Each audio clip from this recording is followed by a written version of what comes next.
Satprem, la révolte de la terre. Une crête très mince entre le merveilleux et le désastreux. À Sri Aurobindo, à mère qui m'ont tout donné, à ma mère et aux mouettes de la côte sauvage.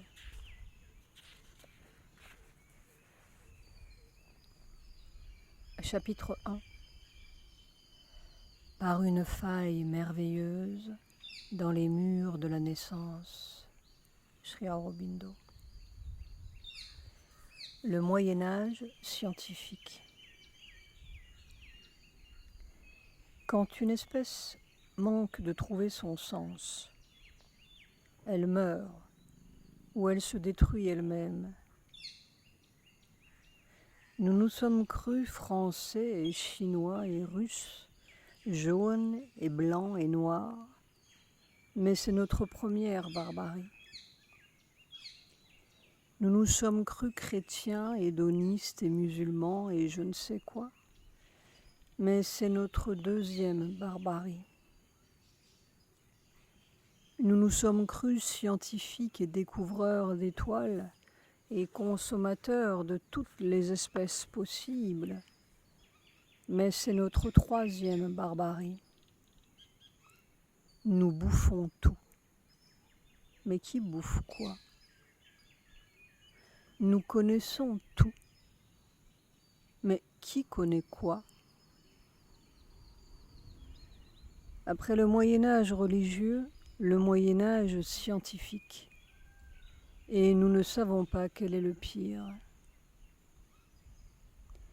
Pourtant c'est simple et très difficile.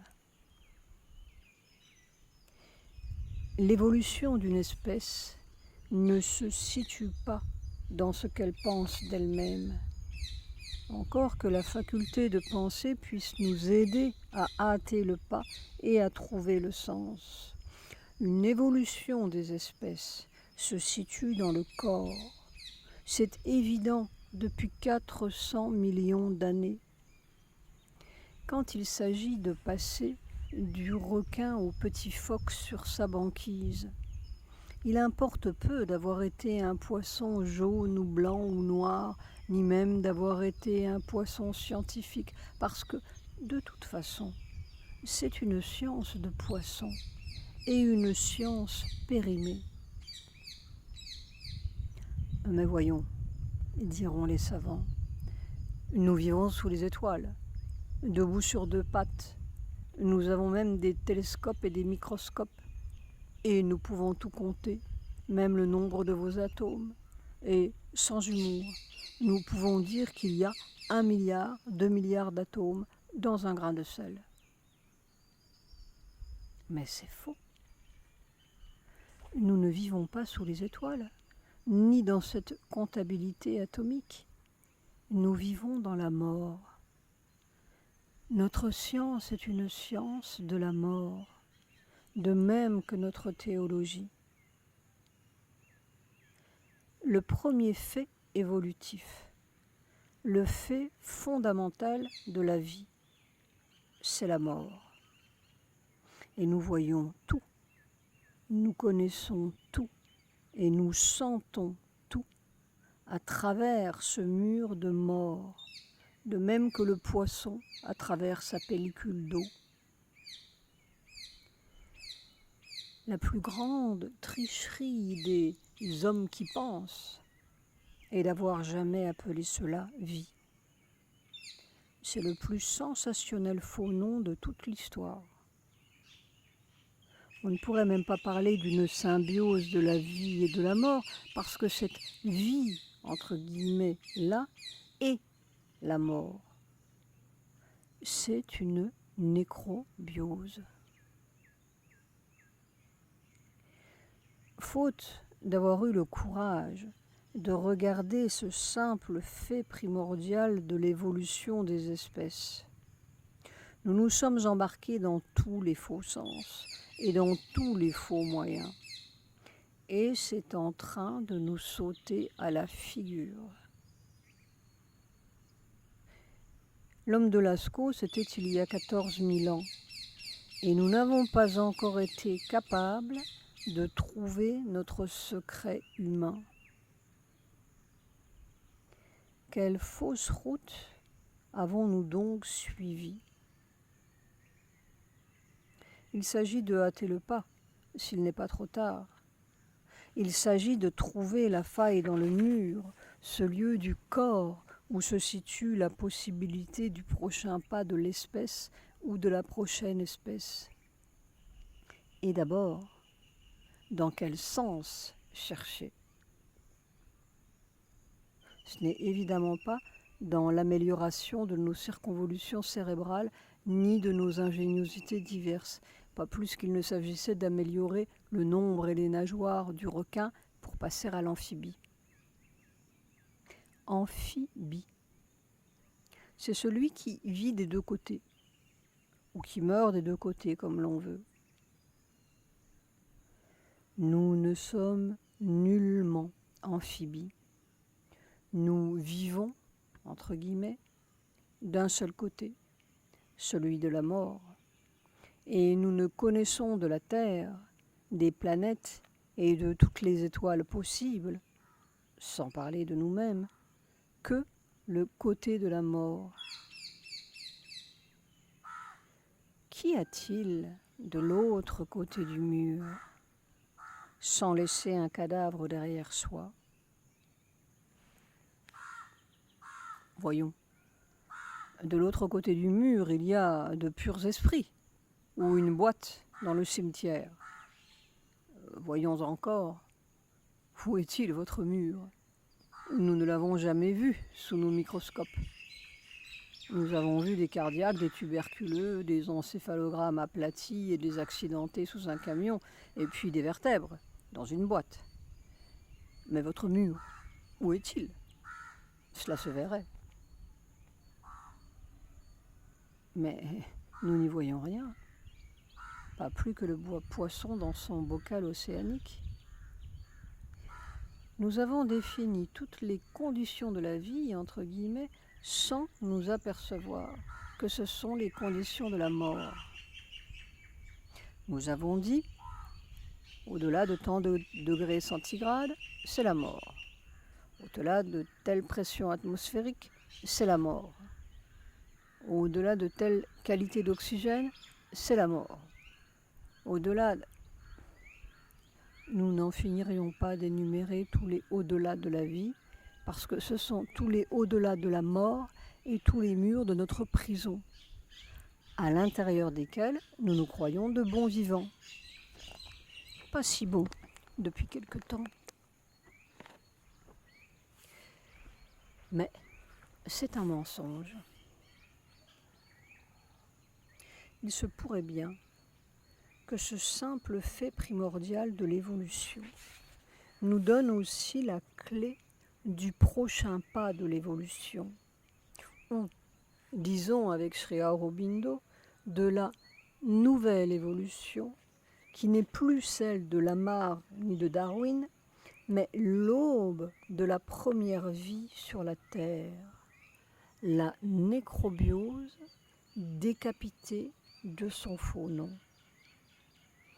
La grande faille dans le mur de l'évolution. La faiblesse d'une espèce est son meilleur moyen de passage à autre chose. La prochaine espèce n'est pas une amélioration de la précédente. Ce n'est pas quelque chose qui s'ajoute comme des nageoires, des pattes ou des ailes, ou comme de nouvelles circonvolutions. C'est quelque chose qui s'en va.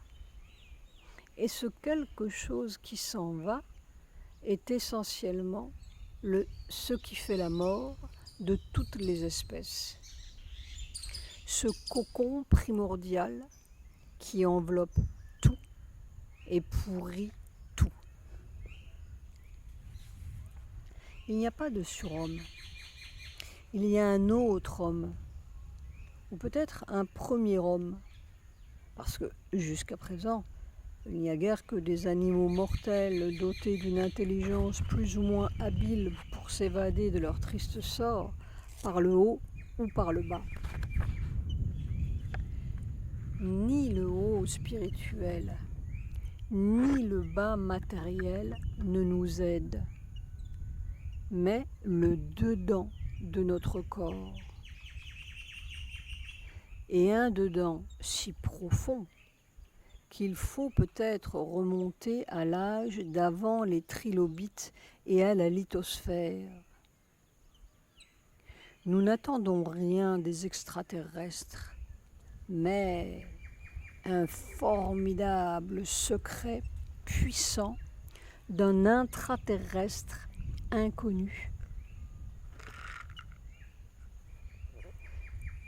Déjà donc, nous avons un sens, cette faiblesse mortelle. Et c'est le premier pas pour attraper la clé. Il est tellement évident, pour faire un peu de philosophie aquatique et prochainement amphibienne, que rien ne peut être dans l'univers sauf pour la joie.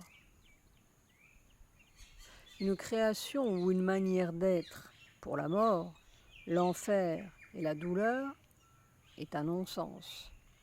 À moins de dire, comme ces pauvres gladiateurs dans les cirques romains, Ave Caesar morituri te salutant. Salut César, ceux qui vont mourir te saluent.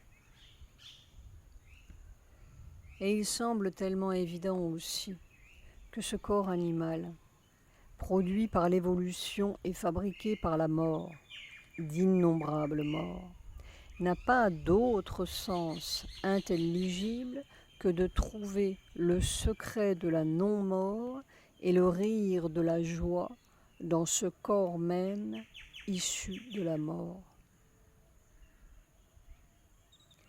C'est le grand défi évolutif et c'est le prochain pas de l'espèce. Les religieux et les scientifiques nous ont égarés.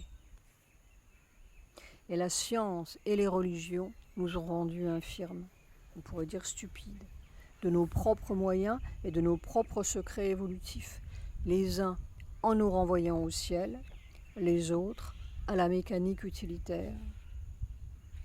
Nous ne sommes pas savants, nous sommes infirmes. Et sommes-nous humains seulement? Nous avons des téléphones, des télégraphes, des avions et que sais-je, tous les moyens possibles de mourir dans la prison, scientifiquement catalogués et verrouillés, tout ce qu'il faut pour nous dispenser de trouver la clé. Et puis une médecine qui nous donne tous les moyens de mourir de ces guérisons. Mais la vie, où est-elle? Chapitre 2. La révolte de la terre. Personne n'avait-il donc trouvé la clé? Tout de même, il y a eu Socrate. Connais-toi toi-même. Ils ont assassiné Socrate.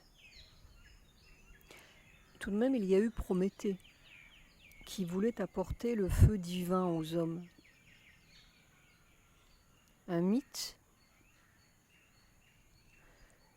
symboliquement, on pourrait dire qu'en l'an 399 avant Jésus-Christ, le jour de la ciguë de Socrate, l'Occident a pris un tournant fatal. Ce jour-là, nous nous éloignions irrémédiablement de la clé, de cet îlot de beauté et de grâce qui avait pris pour devise « To kalon, to epikes », ce qui est beau est vrai. Nous allions être pris lentement par la barbarie romaine dont le cri résonne encore maintenant à travers nos 5 continents, panem et circenses, du pain et du cirque. Puis, plus lentement encore, mais plus insidieusement, par une église tentaculaire qui se voulait l'inverse de la brutalité romaine, mais aboutissait tout de même à quelques bûchers terribles et nous enfermait dans une connaissance toute faite et commandée par Dieu, dont la seule issue possible était la révolte matérialiste et la plongée dans une certaine crasse humaine. Cette crasse, nous n'arrivons pas à en sortir, en dépit de nos triomphes abrutissants. Nous avons davantage de pain, peut-être, mais du cirque en quantité, télévisé et radiodiffusé, qui semble propager le meurtre et la violence comme si elle éclatait partout, de notre peau même, de ce corps animal inconnu dont nous croyons avoir répertorié toutes les lois et verrouillé le moindre atome comme une tombe dans notre nouvelle église scientifique. Mais c'est une prison, et ces miracles sont cruels. C'est une Bastille plus suffocante que celle des Capétiens ou de l'Inquisition. Nos meurtres et nos violences, nos drogues, nos virus sont un cri de la terre, une ultime révolte contre nous-mêmes, faute d'avoir trouvé notre sens, comme la révolte matérialiste l'était contre la prison ecclésiastique, mais plus radicalement encore et jusqu'au fond de nos cellules. Après le Moyen-Âge religieux et scientifique, y aura-t-il l'âge de la brute, tout simplement? Il ne faut pas se tromper. Nous ne sommes pas à la fin d'une civilisation, comme un jour nous étions à la fin de l'Empire romain. Nous sommes à la fin de l'Empire humain, tout simplement. Mais l'homme a-t-il jamais été? L'homme n'est peut-être pas encore. Il lui manque la clé de son secret physique, évolutif, qui le délivrerait à tout jamais de ses diables et de ses dieux, et de sa prison mortelle. Une évolution ne peut pas s'arrêter jusqu'à ce qu'elle ait trouvé tout son secret. C'est dans la semence même, dans nos cellules mêmes, qui sont peut-être faites d'autre chose que de ce grimaçant acide désoxyribonucléique dont nos sorciers se targuent. Et les convulsions mêmes de notre âge sont peut-être faites pour nous obliger au secret. Il y a d'étranges conjonctions dans l'histoire parfois, comme dans les planètes, qui nous font saisir de grandes courbes du devenir humain et ses impasses. Lorsque Socrate est né, le Bouddha, à quelques années près, venait d'entrer dans le nirvana et Échille était en train de composer son Prométhée. 3 grandes semences humaines dont la dernière reste mystérieuse et inconnue. Presque en même temps. On pourrait dire aussi qu'avec le nirvana de Bouddha, l'Asie a pris un tournant, que l'on ne pourrait appeler fatal, comme celui de l'Occident, parce qu'il était doux et bon et compatissant, parce que déjà, il enjoignait ces insensés, comme disait le Bouddha, de trouver leur sens et leur réalité. Mais cette réalité projetait l'Asie dans une courbe sans issue, du moins terrestre, puisqu'elle nous renvoyait à un néant dont nous n'aurions jamais dû sortir, sauf par quelque aberration, dont nous ne saurions dire si elle est de Dieu, du diable ou de notre fabrication. Mais bientôt, notre science matérialiste allait niveler tout cela, égaliser l'Est et l'Ouest dans un même bain bourbeux et utilitaire qui couvre désormais tous les continents. Certes, on peut encore se livrer à de bonnes méditations en chambre et à des libérations, entre guillemets, individuelles. Rien n'empêche, et c'est rafraîchissant au milieu de notre monde désordonné. Mais la Terre reste enchaînée, comme Prométhée sur son Caucase, et l'osmose bourbeuse ne laissera bientôt plus une conscience debout. Parce qu'il ne faut pas se tromper non plus. L'îlot de beauté ne survit jamais à une barbarie environnante, pas plus le Tibet qu'Athènes. Et cela gagne, n'est-ce pas? Nous sommes déjà aujourd'hui plus de 5 milliards. C'est un peu effrayant. Reste Prométhée. Mais cette semence est encore à l'état de mythe ou de poésie. C'est un indice illuminateur sur une piste très brouillée et complètement intellectualisée.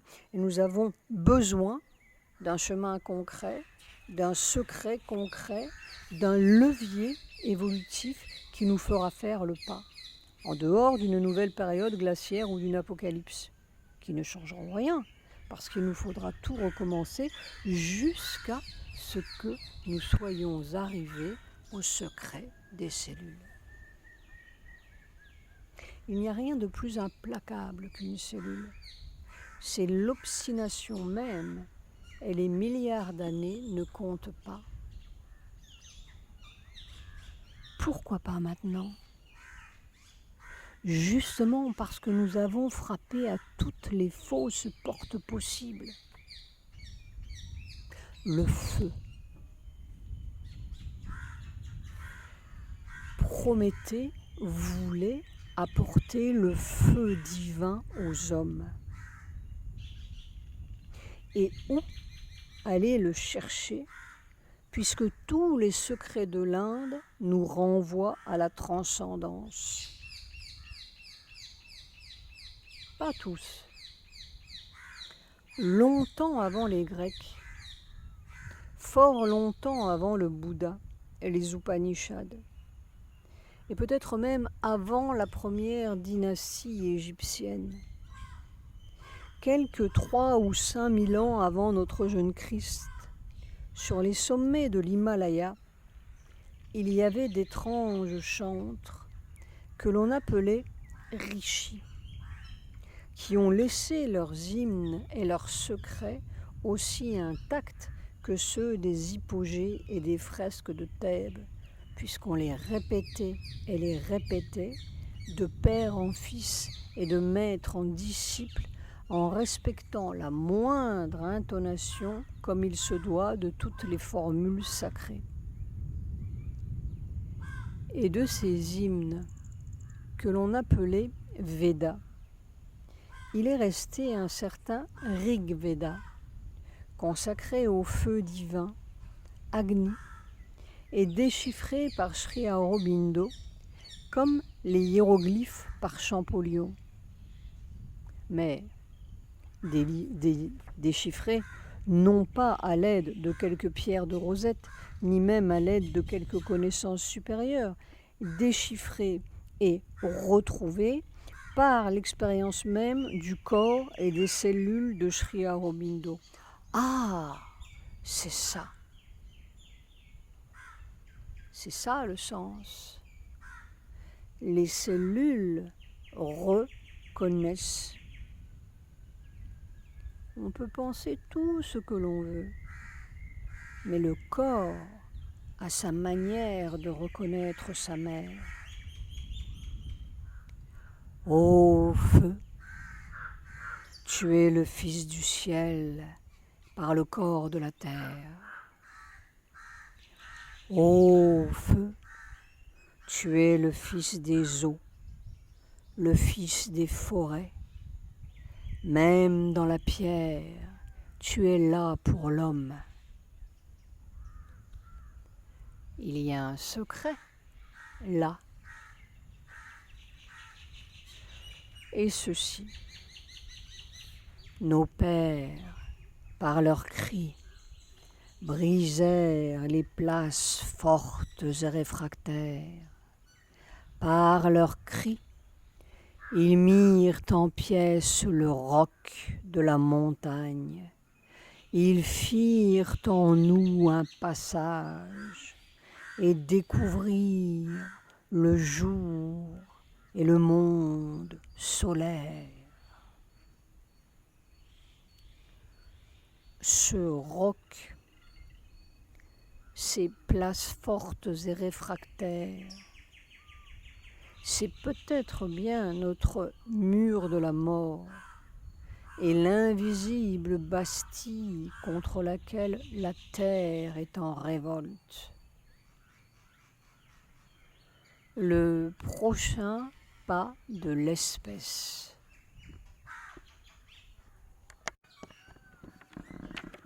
Chapitre 3. Le Sphinx.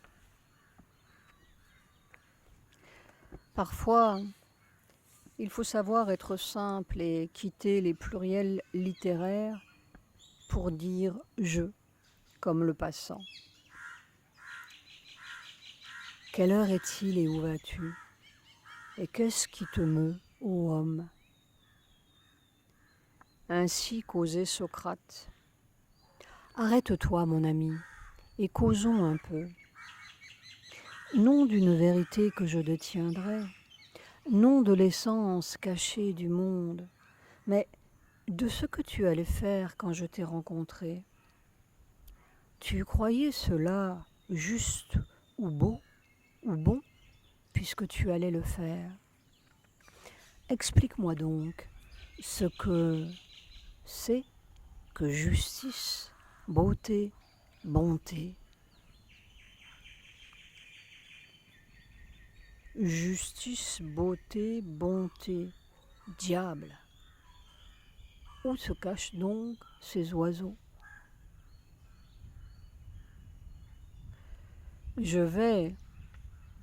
J'ai beaucoup marché. J'ai même galopé à travers plusieurs continents. Mais qu'est-ce qui portait cette marche? Quel courant mouvait ma quille? Et pourquoi ai-je choisi ce cap et cet autre et tant d'autres caps, comme un demi-fou lucide? Jamais une pensée, entre guillemets, ne m'a mue. Jamais une abstraction. Je suis marin et breton et j'aime le large, les mouettes, bien que né à Paris, rue Giordano Bruno, un hérétique assez têtu pour être brûlé vif. Ça commençait bien. Pourtant, sur les routes d'Afghanistan, je me souvenais de Malraux. À d'autres de confondre l'abandon au hasard et cette harcelante préméditation de l'inconnu. L'inconnu, c'est très breton. L'un de mes proches était mousse sur les premiers caps orniers. L'inconnu, l'aventure, d'autant plus que le connu me soulevait le cœur. Mais justement, pourquoi? Qu'est-ce qui a démarré ma course? Les marins disent qu'ils larguent le corps mort. Au bout de la quête, il y a ce qu'il y avait au départ. Et c'est peut-être bien la question de tout le monde, la silencieuse question de l'enfant qui regarde la vague se dérouler et la risée qui frise vers le large. Qu'est-ce que c'est que tout ça? Qui Et là, alors, ma question, elle est tombée sur moi comme un tremblement de terre. C'était un 5 mai 1945. J'avais 21 ans et quelques mois. Je sortais d'un hangar plein de poux et j'avais déjà le typhus, juste attrapé dans les derniers jours d'un camp de concentration. On m'a sauvée. Je ne sais pas pourquoi. Il y avait de quoi être hérétique de tout. J'étais un trou béant. 18 mois dans l'horreur humaine. Non, pas les nazis, pas les Allemands, pas les autres. La dévastation de l'homme. D'un seul coup, j'étais précipité au cœur d'un monde sauvage, comme les singes rouges qui hurlent dans la nuit de la Guyane. Peut-être hurlent-ils pour avoir leur sens. J'aurais bien hurlé pour avoir le mien.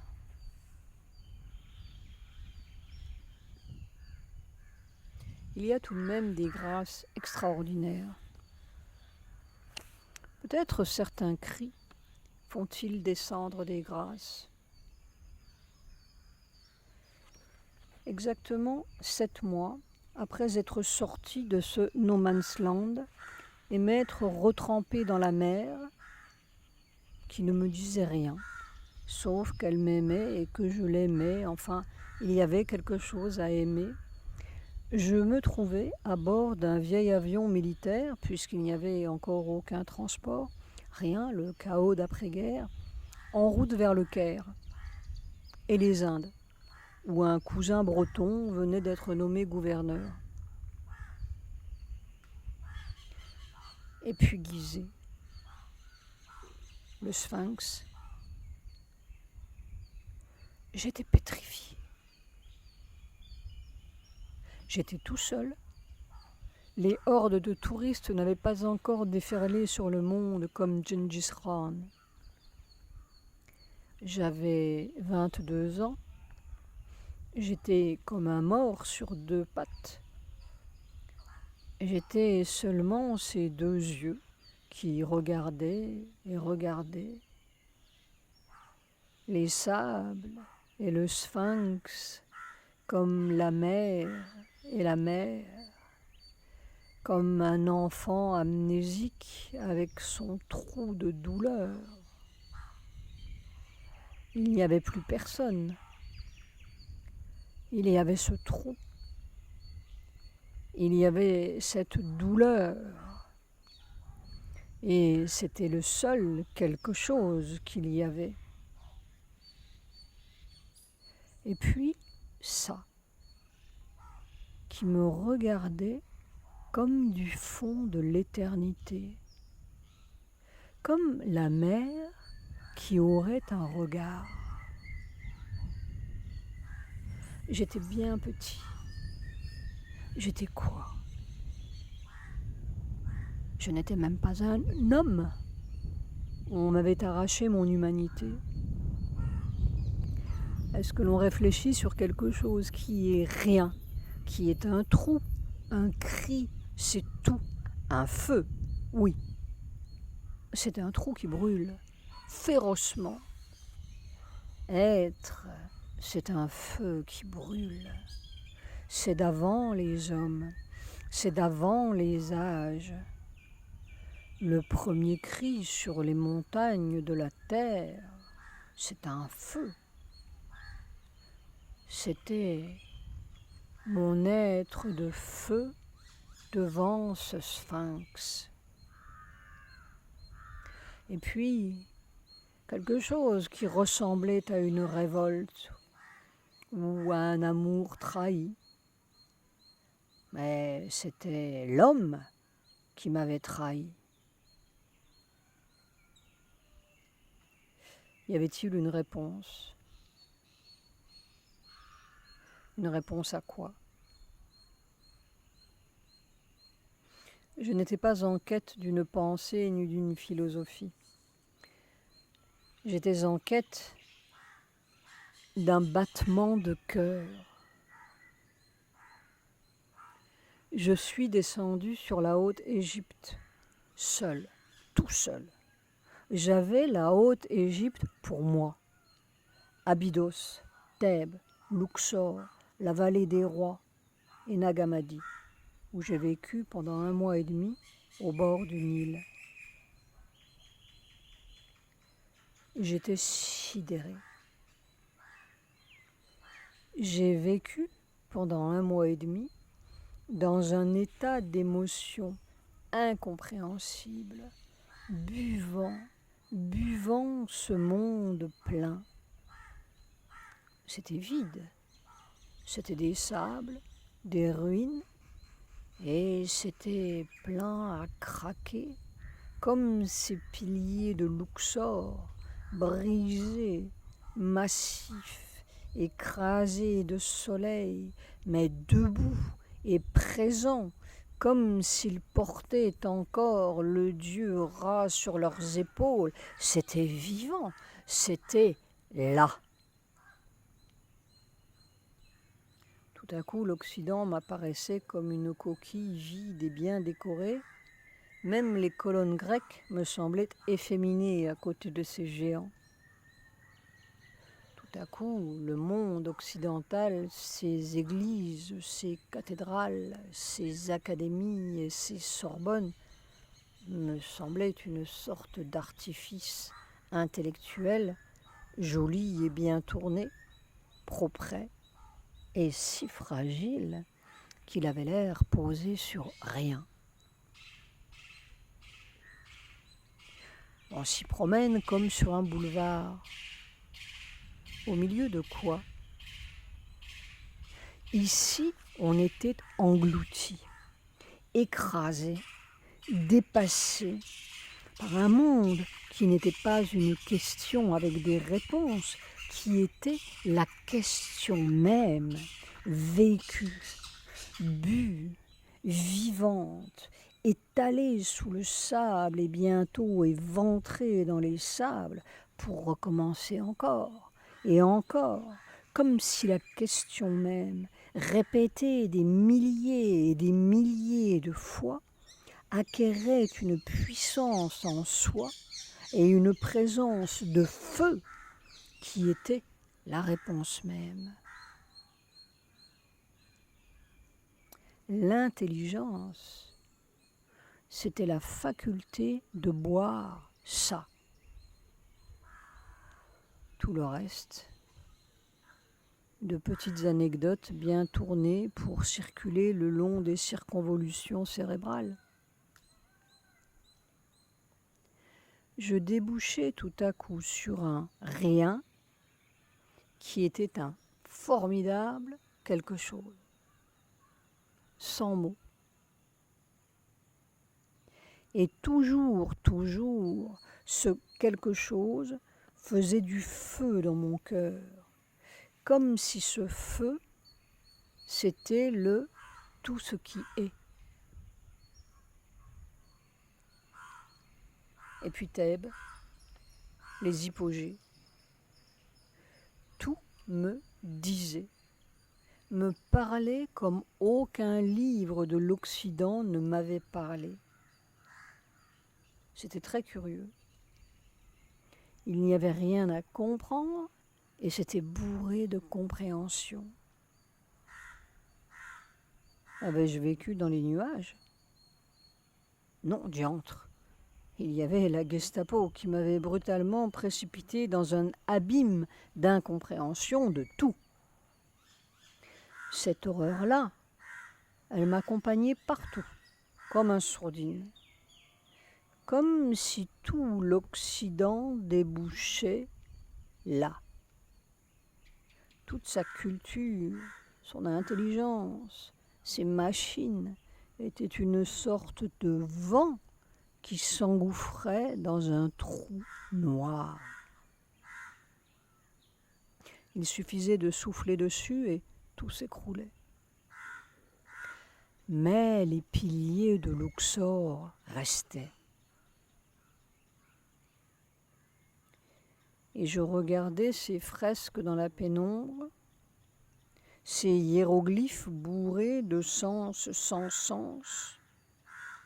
Et soudain, le grand serpent de Thèbes, ces petits bonshommes l'un après l'autre, en file, portant chacun sur la tête un anneau du grand serpent, et qui allaient à travers les siècles et les vies et les dynasties enfouies. Qui allaient vers quoi? Tirés par un destin unique. Je n'ai pas cessé d'être sidéré pendant 1 mois et demi. J'étais précipité dans une autre naissance. À quoi? Je ne le savais pas puisque je n'étais plus celui qui était né rue Giordano Bruno.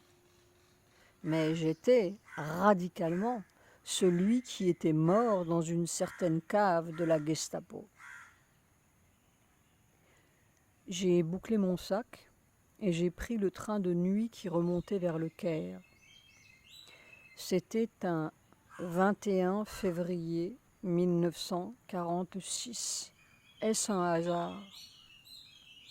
Le jour de naissance de quelqu'un que je ne connaissais pas encore et qui allait bouleverser ma vie.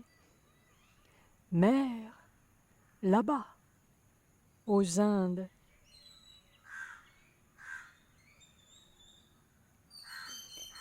Je songeais dans mon train sans un mot, tandis que se déroulaient les champs de canne à sucre et les scintillements de la lune sur le Nil. J'étais plutôt une sorte de regard noir, brûlant, qui voulait transpercer l'énigme. Et il fallait trouver ou sauter. C'était clair. On ne peut pas vivre avec cette horreur dans le creux de l'estomac. C'était toute mon humanité qui était morte. Et puis, ces puissants revenants du désert qui tentaient d'habiter mon hypogée intime. Tout de même, un soir, près d'Abydos, j'avais vu ces merveilleuses statues de mes revenants au visage martelé, sauvagement martelé, par quelques fanatiques musulmans, Dieu me protège, des temps passés. Mais les temps passés sont-ils jamais passés? On continue sous le grand serpent de Thèbes, la gueule ouverte. Qui avait-il donc de si révoltant dans cette condition d'homme? Et je regardais, j'aiguisais mon regard noir. Tout de même, il y avait eu Spartacus et sa bande d'esclaves révoltés. Ils se croyaient révoltés contre les Romains, mais... Et puis Glaber, et puis l'ignoble Crassus, qui fit crucifier 6000 esclaves de Spartacus le long de la route de Capoue à Rome.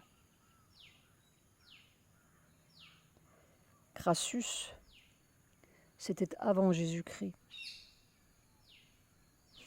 Hitler, c'était après Jésus-Christ. Où est la différence? Et qui le prochain Hitler? Où? 40 ans après, nous savons que Hitler a essaimé partout et que c'est lui qui a gagné la guerre. Non, ce n'était pas l'écroulement de l'Occident que je regardais dans mon train du Caire, mais quelque chose de beaucoup plus profondément caverneux où il y avait un secret de vie ou de mort à arracher si l'on ne voulait pas tomber comme Spartacus dans une millième révolte futile.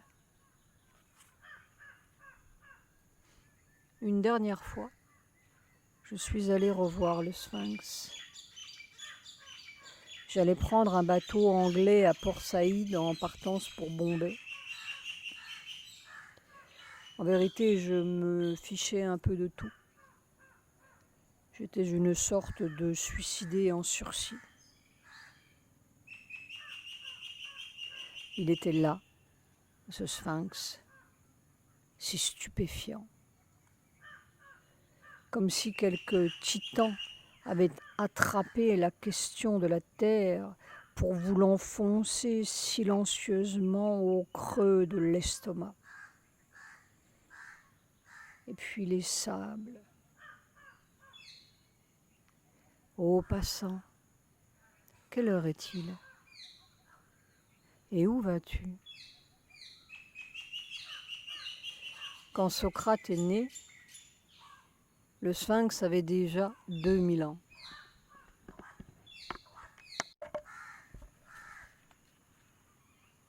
Chapitre 4. Le révolutionnaire.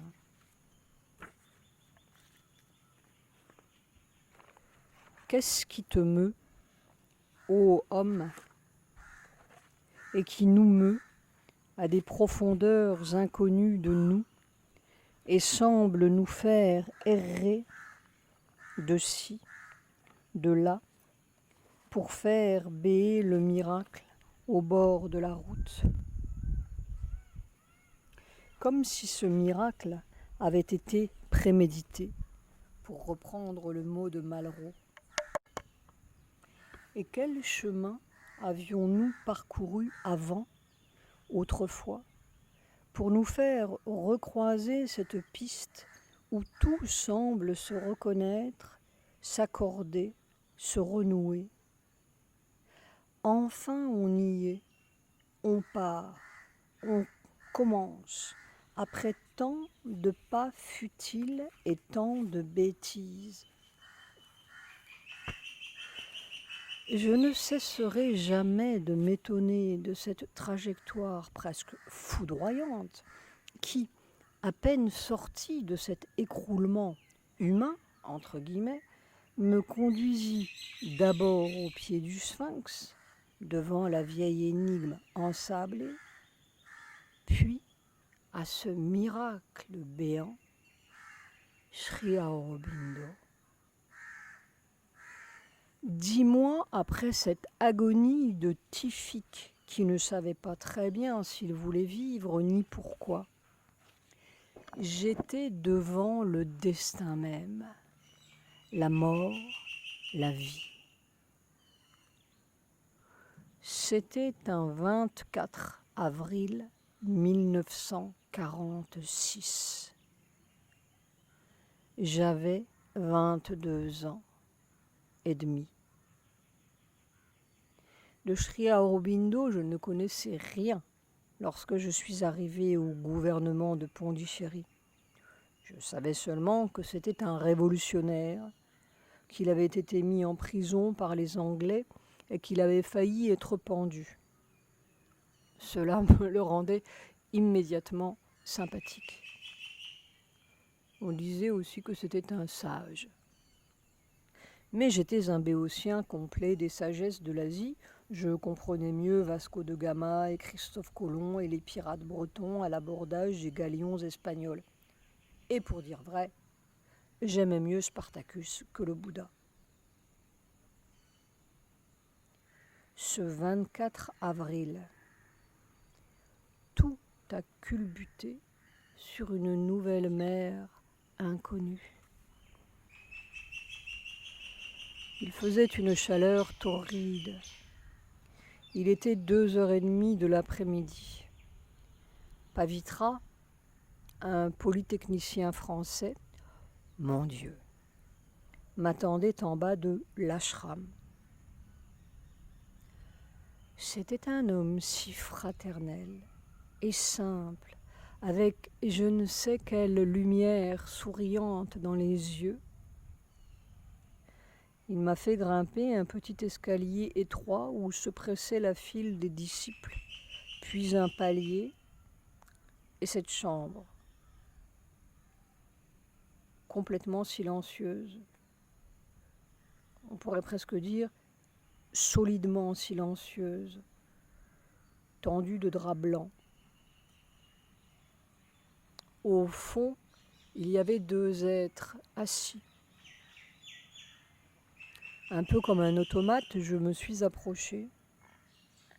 J'ai joint les mains à la manière indienne, comme on m'avait dit de le faire.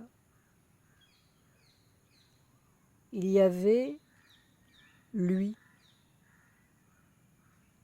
presque écrasé de puissance immobile.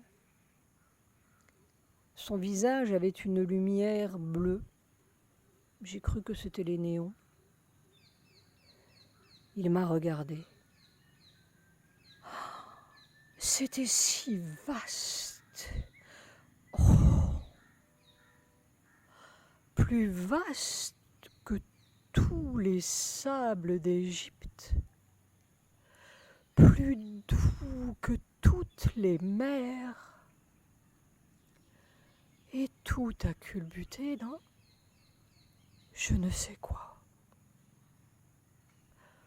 3 secondes.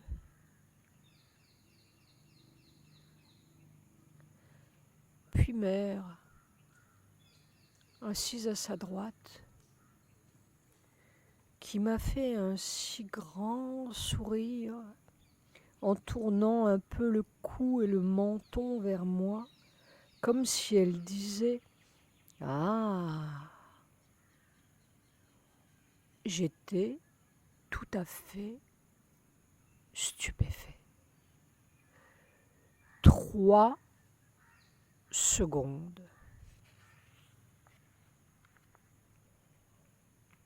Je suis rentrée dans ma chambre au palais du gouvernement.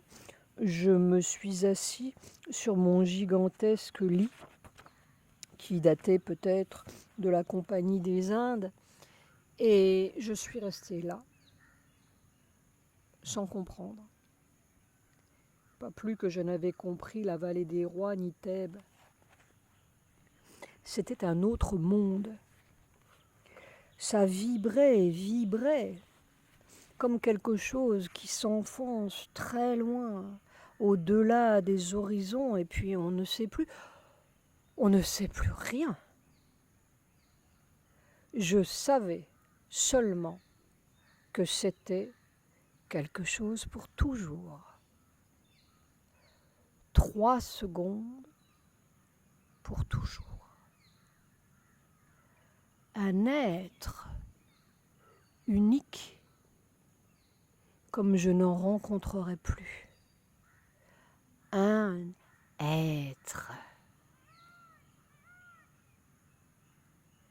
Puis j'ai senti comme un pouce qui s'enfonçait dans mon crâne à travers le sommet de ma tête. C'était très bizarre, une sensation physique. C'était aussi très immobile, puissant, sans sens. Rien n'avait de sens. Et pourtant, je ne me suis jamais senti aussi vivant que ce jour-là.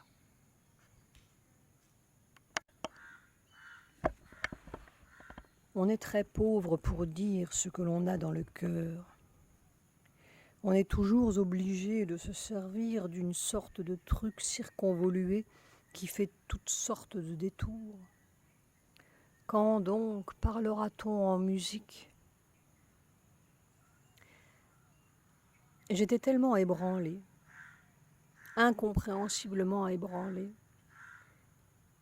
que je me suis jetée sur tout ce que je pouvais trouver de Sri Aurobindo dans mon mauvais anglais. Des opuscules, des lettres, des bouts d'articles, quelques conversations transcrites. Et tout de suite, je suis tombée sur un bout de phrase, 4 mots.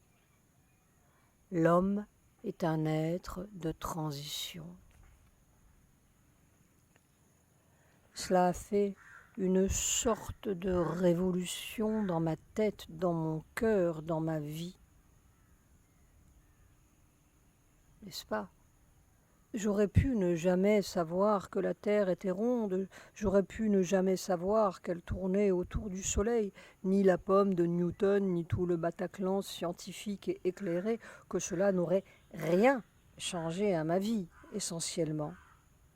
J'aurais seulement navigué sur de plus jolis voiliers et des mers pas plus certaines. Mais que l'homme soit un être de transition, c'était une formidable nouvelle. On peut naviguer avec des portulans et un astrolabe, ou même le nez au vent, mais peut-on naviguer avec la mort dans le cœur? Le cœur des hommes est plein de mort, et ils la sèment partout. Bien sûr, j'avais lu Lamarck, du moins ce que l'on en dit dans les bouquins de philo, et cela m'avait passionné.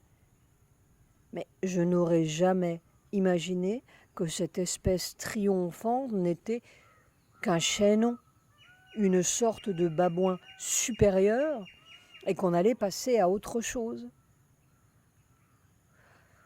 Cette autre chose, mon cœur criait pour la trouver. Et pas dans les cieux, pas dans les bibles d'un genre ou d'un autre, mais dans mon corps.